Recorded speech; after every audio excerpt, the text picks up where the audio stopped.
joining us is Oluwadamiloju Saliu. He joins us. I mean, would have loved to have him in the studio, but of course, things happen. Things happen sometimes in the city of Lagos. Oluwadamiloju, if you can hear me, greetings to you. Thanks for finding a way to be with us on the show tonight. It's always good to be on spot tonight. I'm really, really excited to be here. I would have loved to be there physically, especially because you're discussing one of my favorite games, which is chess. But we have to make do what we have. Lagos happened this evening. All right, that's good to hear. The biggest thing that happened today is the 23-man list. We're about to go on a break in probably less than a minute, but let me see what you can do in less than a minute. Your immediate reaction to that 23-man list before we take a look at the list and all that. Any surprises for you? Yes, I'm surprised that Cyril Dessers once again fails to make it to the final squad. I'm happy that some players were caught. We'll go into full details about why I think certain players should not have made the list. But Cyril Dessers, despite over 10 goals in the Scottish League, not making that list is one of my biggest surprises. I'll just go across the screen now and reel out. Of course, Damlo just told us he's surprised. Cyril Dessers, I think that's the name on everyone's list that he didn't make that squad. I'll ask him if he's surprised Ahmed Musa. Still the captain of the team, unless we're told otherwise, didn't make it. But I'll just quickly go across now and, look at the list. Stanley Wabali, of course, Chippa United is Super Eagles' first choice as of now.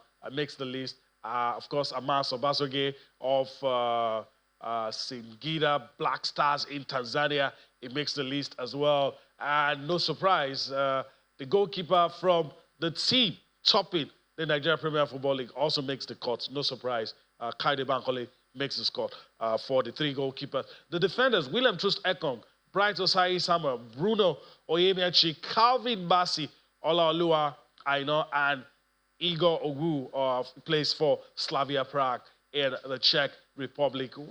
I'll get Damiloju to talk about him as well. Midfielders, Wilfred Ndidi, Rafael Oyedika, Alassane Yusuf Abdullahi makes a cut, Alex Iwobi, Joseph Ayodele Aribo, Papa Daniel Mustafa, of course, a notable inclusion. He plays for Niger Tornadoes. Then, of course, the forwards, we're blessed. We're always top heavy with the forwards. You have Samuel Chukwueze, Victor Osimhen, Ademola Lookman, Victor Boniface, Simon Moses, Sadiq Umar, Nathan Teller, and of course, Tolu Arokodare makes the 23-man list. He plays for Genk in Belgium.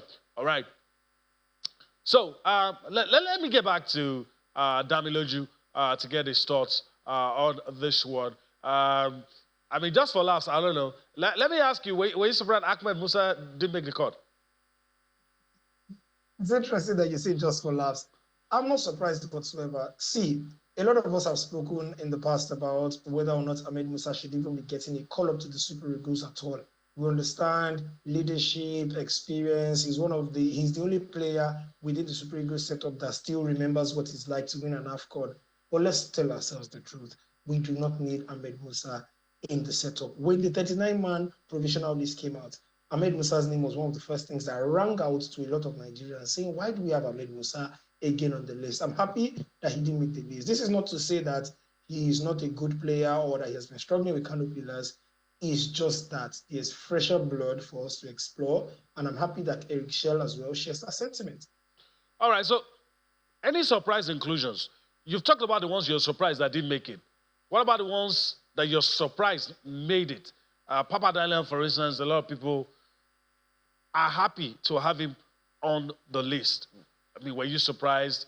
One or two players as well that, could be wondering that how did they make it to that list? So do you have any one of them like that you're like, whoa, I'm surprised with this one? Okay, so interesting thing is for Papa Yusuf, I'm happy that he was able to make the particular list because he has been a mainstay for Niger Tornadoes. He has been very instrumental for them so far this season. Even though I felt maybe someone like Frank Onyeka, who has played games for Augsburg this season, might have been included on that list. But at the end of the day, I think Eric Chelle also wanted a flavor of a local-based player, and that's why he went with the Niger Tornadoes man. So not too much of a surprise. Honestly, maybe a lot of people won't say this is a surprise, but to me, based on his recent form, I'm surprised that Victor Oko Boniface is on this list. Based on his current form, where he has failed to score in any of his last 3 matches, and the fact that a lot of times when he has shown up for the Super Eagles, he has not caught it. We know that he does relatively okay for Bayer Leverkusen so far in the Bundesliga this season, 7 goals in 14 matches. But I just have not been impressed by what I've seen from Victor Boniface in the Super Eagles team. And that's why, personally, if I was the coach, it will be Cyril Dessas in that 23-man shortlist ahead of Victor Boniface. All right, let's get ahead of ourselves a little. We're condemned to win all the matches to stand a chance of winning. What is the barest minimum for us in these 2 matches? Even though I've said we're condemned to win, but things happen in football. 3 possibilities. You could win, you could lose, you could draw. But what is the barest minimum for you? You've answered the question already, Yemi. You've said that we are condemned to win all our matches. So it means over these 2 matches, we must get 6 points. We're in a very precarious situation when we talk about our World Cup qualifying group. And we have a chance where we're playing a team that's at the top of the table, where we cannot just get 3 points. We can stop them from moving further away from us. So we have to win both games. Now, am I saying we have to win both games by a certain margin? Not necessarily. We have to crawl before we walk, before we think of jumping and then dreaming of flying. Let's win both games. That's the first thing. Whether it's 1-0 over the 2 matches, let us win both games, get ourselves to a respectable 9 points.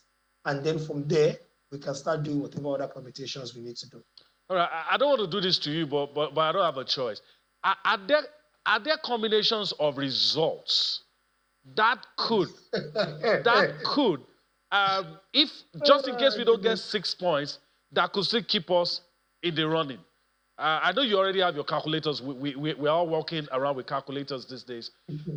Are there any combination of results elsewhere? Because a lot of people will tell you that you're putting Eric Chelle into this. He's going to try to find his way. It might not happen immediately. So, if that happens, are there any combination of results elsewhere that could still throw us a lifeline? So I think the interesting thing is, after this round of games, there will still be 4 World Cup matches to play. So we're not going to be doing so much of a permutation. First of all, you can't afford to lose any game. You cannot afford to lose any game. If you win 1 and you draw 1, it takes you to 7 points in total, because you have 4 over this round of 2 games, and then you have 3 from the first 4. But I think the interesting thing is, even if we don't win both games, which is a must, if you ask me, there will still be 4 matches. You can't. I have not decided to start my permutations now. I don't think we need any particular result from any venue to determine whether or not we will still be in the running or whether we are knocked out.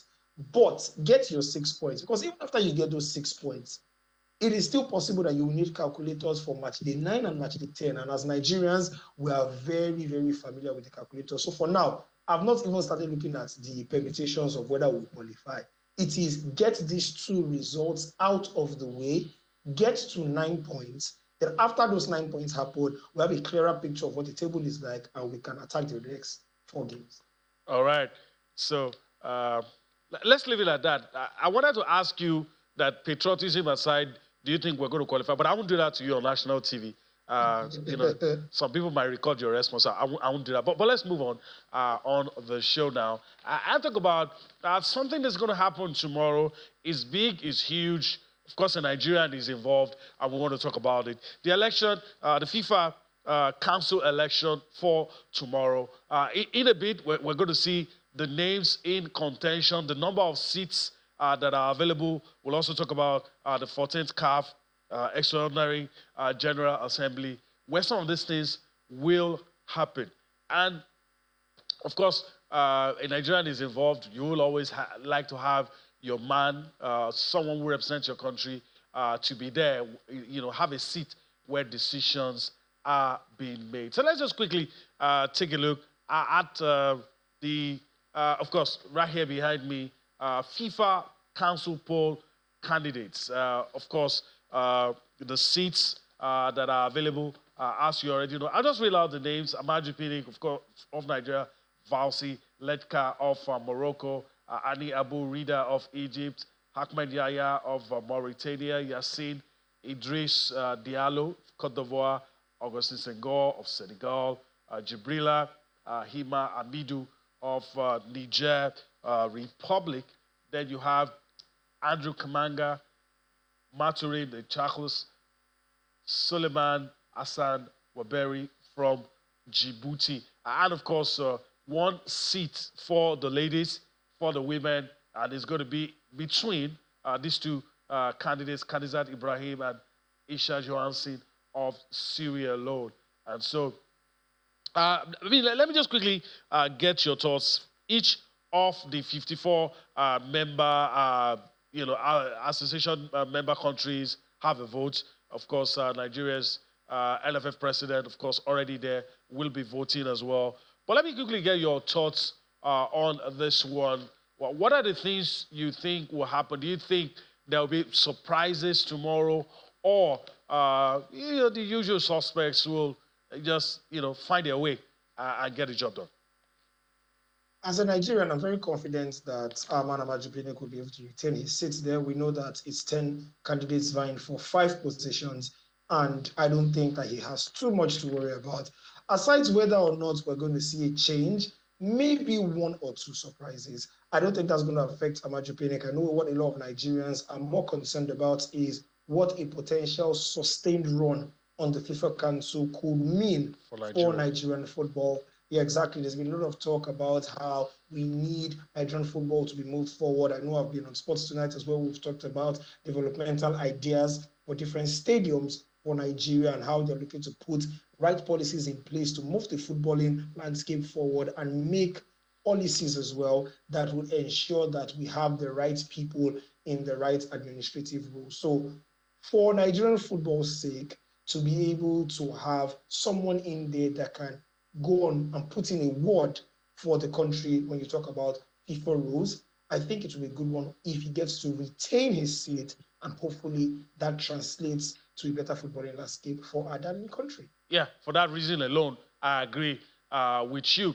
All right, let's talk about the facts. Should I say the facts behind the figures? Like Damilo just said, 7 seats on offer. The CAF president has a guaranteed slot. And of course, for the guys, we'll be contesting for 5 slots, and the 2 ladies contesting for a slot. So the facts here: FIFA Council election. Africa has 7 seats on the FIFA Council. The CAF president, talking about Mosepe, his position is guaranteed as having one of the seats. One of the 7 seats, as we said, is reserved for a woman. So it's going to be between Aisha Johansson and the opponent contesting against us. So these are some of the facts there as well. The president of the NFF, Ibrahim Gusso, will vote on behalf of Nigeria. Each of the 54 member associations will have the opportunity to vote 5 persons into the densely populated male category, and of course they will also have the chance to vote for the one for the women as well. Let's quickly, let's quickly move to the CAF ESCO, poll candidates. This is where you have some interesting names as well. I mean, some of this is already decided. Samuel Eto'o coming in on challenge. Sadi Walid, of course, coming in on challenge as well. Mustafa Ishola Raji from Wafu A coming in on challenge. Kurt Edwin, Simon Okraku, Wafu B coming in on challenge. Elvis Chetty from Kosafa, and of course another name from Kosafa, Alfred there, coming in. Mohammed Ali Samil, Baisa Ismail Sidat, and of course a female seat, Bestin Kasadi from DR Congo. I mean, a lot of things have already been done behind the scenes before these names come out, and I mean, not much will be done because a lot of horse trading, a lot of settling, as it is in all elections has been done, and probably tomorrow is just formality. Yeah, it's looking interesting. The only thing that has a bit of jeopardy is COSAFA, where coincidentally, that's the only part of Africa that there is a battle. Speaking of the unchallenged sector, I was having a conversation with a colleague who was saying Samuel Eto'o has not even totally steadied the ship in his country, and then he's looking for something on the CAF Federation, and they're looking for something on the continent. It's interesting to say. I think I'll just be keeping an eye on for whoever emerges as the candidate for COSAFA, because the rest of the zones are already sorted. Already sorted. A lot of those guys coming in on challenge. All right, Damiloju, let's move on and talk about Nigeria Premier Football League. Let's talk about the results, of course, matches played over the weekend. Quickly take a look at the results and get Damiloju's thoughts on all of the things that have happened. I mean, of course, right behind me, the results, you have Match Day 28 results. Plateau United defeated Habia Warriors. Rangers International played a 1-1 draw with Aqua United. Aba International defeated Alkenemi Warriors by a lone goal. Kwara United defeated Kano Pillars 2-0. Nasarawa United played a 1-1 draw. Sunshine Stars. Heartland, of course, also played a 1-1 draw with Bayelsa United. These are some of the results on Match Day 28. Let's see. There are some other results still. Match Day 28. Rivers United defeated Niger Tornadoes. Bedell Insurance defeated Remo Stars. Lobby Stars, of course, surprise, surprise, lost to Ikorodu City by a lone goal. The Ikorodu City that at one point we were calling relegation contenders, now in the top half. A lot of talking points. Damiloju, I don't know which one you want to talk about. I'm just imagining if Remo Stars didn't lose this weekend. I mean, you probably just say curtains, because the gap will be so wide. And how Ikorodu City have made us forget all the things that happened at the beginning of the season. Yeah. How they did it, I still don't understand. But interesting times in the Nigeria Premier Football League. It's interesting, Yemi, that you don't think the NPFL is done regarding the title race. You think because Remo Stars lost that we still have a title race? I don't really think we do. Okay. I honestly don't really. With 10 games? I don't really. Yeah. So you look at the teams that are quote unquote supposed to be competing with Remo Stars. Yes. You look at someone like Shooting Stars, their form has fallen by the wayside. Okay, Ikorodu City are beginning to pick up. So that's why we're seeing a good result from them right now. But unfortunately, it looks like Remo Stars are going to have something similar to Liverpool, where even where they are not performing so well, the teams that are pursuing them are not as good. Rivers United are currently the closest. Yeah, Rivers United are the closest, and it's 8 points. And we know how the NPFL is. For you to be able to claw 8 points, it means that even when your opponent gets to lose games, you have to win both home and away. Can you beat your chest and say that these teams are going to definitely get 2 or 3 victories on the spin? 2 home wins, 1 away win, or 2 away wins, 1 home win? I don't think we can say that. So maybe the points tally will not be up to 8 at the end of the season. That's the gap between Remo Stars and whoever comes second. But I think Remo Stars, come the end of the season, will still be NPFL champions. That's a bold call, Damiloju, because it's football. And still 10 more matches to be played. You never can say. But of course, you said it on live TV, so we'll see what happens. But of course, it's a testament to what Remo Stars have done this season and how consistent they've been this season. All right, so let's take a look at the top 4 and the bottom 4. I'll ask Damiloju for his thoughts. It seemed to be settled on who he thinks will win at the end of the day. But let's look at the other, in the top 4 and the bottom 4, what likely changes? We are close to the finish line now with 10 games to go. All right, this is what it looks like. Remo Stars blazing the trail, 8 points gap over Rivers United, Ikorodu City, and Shooting Stars. Then at the bottom 4, you have Sunshine Stars. I feel sorry for Sunshine Stars. I don't expect them to be here. Nasarawa United, Aqua United, and Lobby Stars. Let's start from the bottom, Damiloju. we have a minute to do this as quickly as we can. Bottom four, do you see any of these teams clawing their way out of this bottom four and, of course, avoiding the fates of the teams that remain there? It depends on what Anas Yusuf does for the rest of the season. He started the season like a house on fire. He ended up getting 2 separate hat-tricks. And unfortunately, the goals have not been as consistent for Nasarawa United. If Anas Yusuf can get back to scoring goals regularly, I think it is possible for them to escape relegation. I think Lobby Stars are condemned for relegation already. I don't know whatever they want to do. Even the new manager they brought in didn't give them a new manager bounce. But if I'm to pick any team currently in the bottom four that I feel might be able to rescue themselves, I think it's Nasarawa United if Anas Yusuf can get his scoring boots back regularly. All right, a top four quickly. Do you think there will be changes? You've said that the chasing pack really not giving us something to talk about. They are not hot on the heels of Remo Stars. I do agree, but I feel 10 matches is still a lot could happen in 10 matches. Do you see any other team creeping up on those other three since you've made up your mind that it will take a lot to catch Remo Stars? But the other three in the top four, do you see any other team coming in? There's a lot to play for when you talk about from 10th to 4th. It's only separated by, I think, about 2 or 3 points. So there's so much to play for. I like what I've seen from Bendel Insurance in recent weeks. Kano Pillars are another team that you shouldn't write off. Shooting Stars look like they will eventually drop out of the top four if form continues like this. So if I'm to predict, maybe Shooting Stars fail to make the top four and one of Bendel Insurance or Kano Pillars actually finds a way to make it on the continent. Okay, all right. Okay, so let's leave it at that for, of course, Nigeria Premier League. We have just about 2-3 minutes before we leave the studio, but let's quickly talk about this Manchester United in the news. Of course, the news about them planning to build an 100,000-seater stadium. And, of course, Jim Ratcliffe has been talking about how they should have a befitting stadium, how, look, this team is the biggest in the United Kingdom, and all of that, how they're going to bring back the glory days.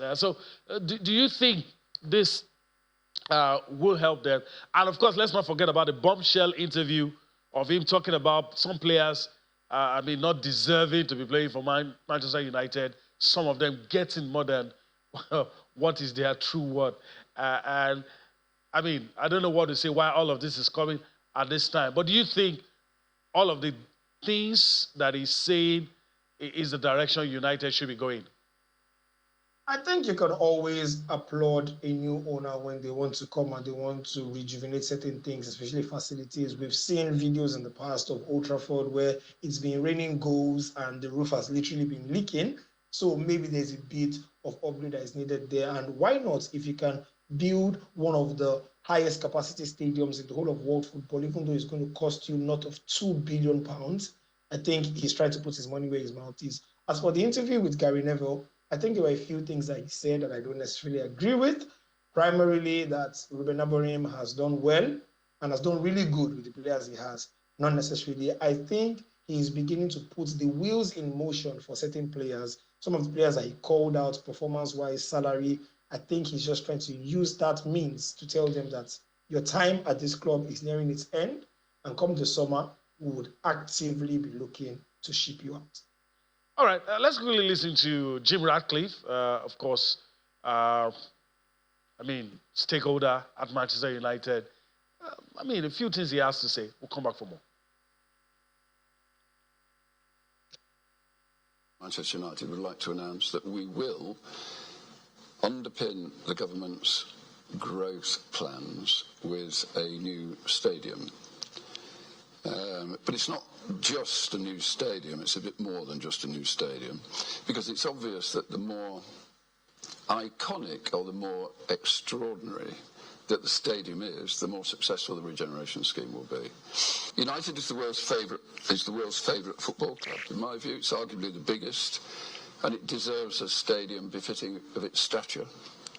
The Premier League is indisputably the best football league in the world, maybe the best sports league in the world, and it must have a stadium that's at least the equal of the best in Europe. And today it has some great stadiums, but it doesn't have a Bernabeu and it doesn't have a Nou Camp.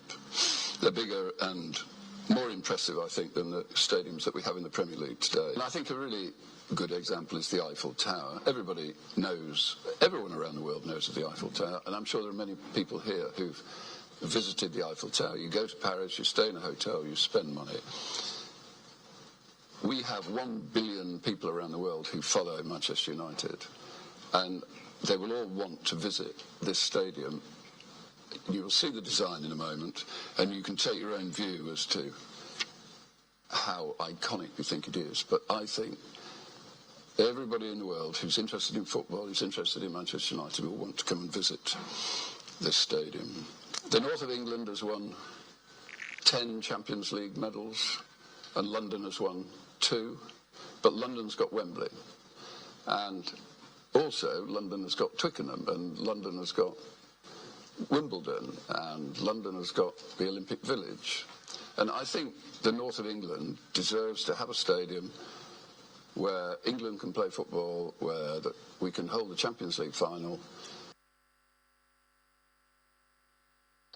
All right, Jim Ratcliffe, co-owner of Manchester United, of course, speaking there. All right, we're pressed for time, and of course, we're about to go.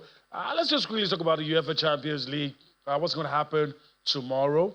Some matches currently going on, and of course, this is what you have for tomorrow. Lille and Dortmund, 1-1 on aggregate. Arsenal and PSV Eindhoven, I mean, you could safely say that the Gunners are true to the last 8. Aston Villa and Club Brugge, 3-1 aggregate in favor of Aston Villa. Atletico Madrid and Real Madrid. This is the game a lot of people want to see. The Madrid derby, second leg at the Wanda Metropolitano. Of course, Madrid leading 2, but of course, it's against crosstown rivals, Atletico. Let me get your thoughts on this one quickly. Guys, your parting shot.